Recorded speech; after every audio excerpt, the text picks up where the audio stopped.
அனைவருக்கும் வணக்கம். என் பெயர் எல்யூஎஸ்டி. நான் 5ஆம் வகுப்பு படிக்கிறேன். இன்று நான் வெள்ளையர்களை எதிர்த்து போராடிய முதல் பெண் வீரமங்கை வேலு நாச்சியாரை பற்றி பேச வந்துள்ளேன். வேலு நாச்சியார் ராமநாதபுரம் மாவட்டத்தில் 1730ஆம் ஆண்டு ஜனவரி மாதம் 3ஆம் தேதி பிறந்தார்.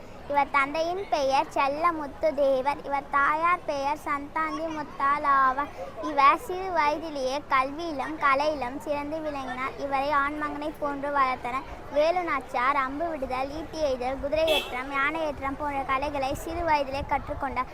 இவர் தமிழ், ஆங்கிலம், உருது போன்ற மொழிகளை கற்றுக்கொண்டார். இவருக்கு 16 வயதிலேயே முத்துவடுவநாதன் என்பவருடன் திருமணம் நடைபெற்றது. பிறகு சிவகங்கை மாவட்டத்தில் ராணியாக விளங்கினார். இவர் கணவர் ஆங்கிலேயருக்கு கப்பம் கட்டாததால் போரில் உயிர் பிரிந்தது. இவர் கணவர் இறப்பிற்கு பிரிந்தது. மறு சமூகத்துடன் இணைந்து சிவகங்கை மீட்டெடுத்தார். பிறகு 1730ஆம் ஆண்டு ஜனவரி மாதம் 3ஆம் தேதி வேலு நாச்சியார் இறந்தார். நன்றி, வணக்கம்.